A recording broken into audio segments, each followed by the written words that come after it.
How are you doing, everybody? Hope you guys are having a blessed start to your week. Today, I have my good buddy Gabe Anderson with me, and today we're going to be talking about the proper way to communicate with clients. Awesome.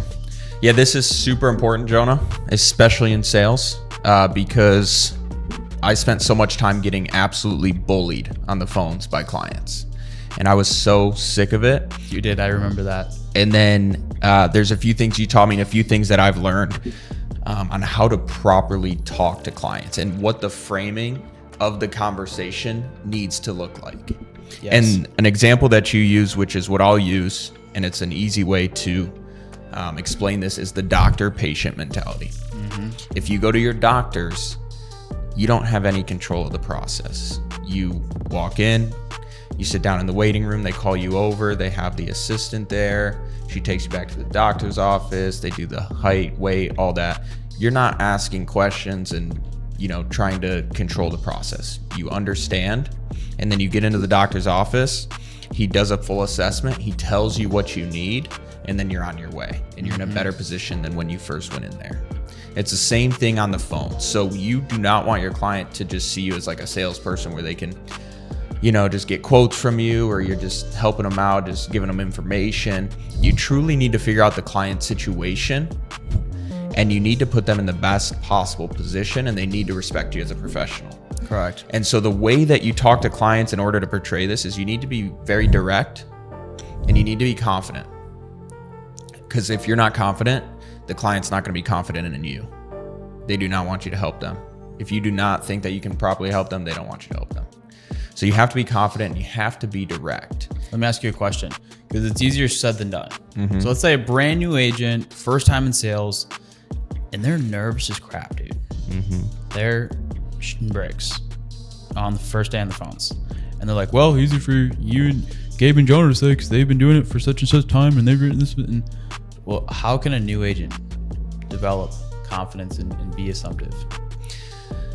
I think it's interesting because if you're a new agent, you don't have the skill set yet, right? You're still working on developing it. Mm-hmm. And that's a process. So I think just understanding the process and being okay with it. Mm-hmm. If you suck on the phones and you get bullied just like I did, I think that's fine. I think they're going to learn. But I would say it doesn't matter whether you're new or not, and you don't know anything. You have to have a level of confidence when you're in front of the client, regardless of what you know. So if you're brand new, you still have the license, you still have the contracts, and you are the professional, and you're in the position where you now have the opportunity to talk to a client and help them and help their family. And you need to take that seriously, regardless if you know about the products, regardless if you know what to say. There's people around you. There's people in the office. There's people on Discord who know the answers, and you just need to make sure you're putting the client in the best position.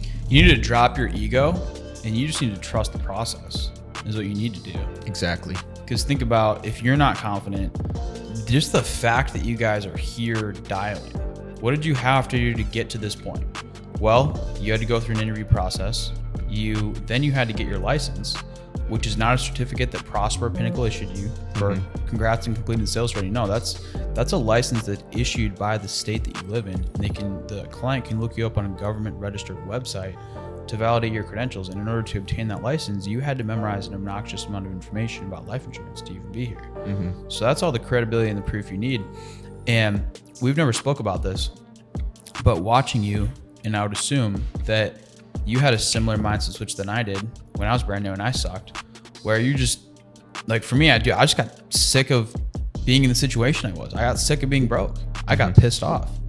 I think a lot of agents, if they're struggling, like there is such a thing as toxic positivity, where you're a little bit delusional because you're so positive. Like, yes, like I love being positive, don't get me wrong. Like, positivity is huge and we're big on positivity, but also don't be delusional. Like if you're not in a good spot, it's okay to be honest with yourself and get a little pissed off.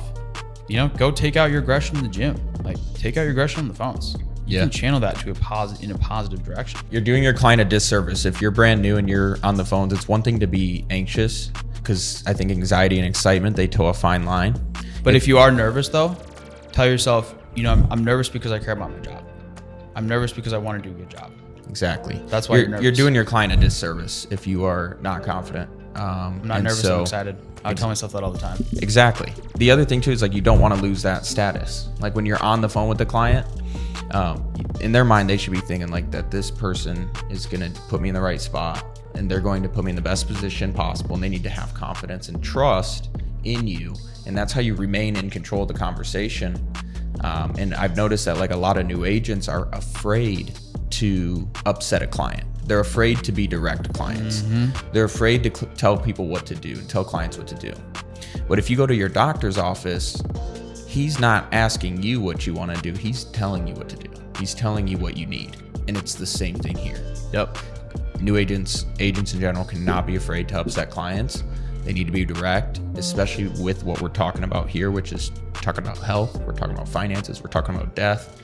These are important conversations that most people don't have, and they need a true expert to walk them through it.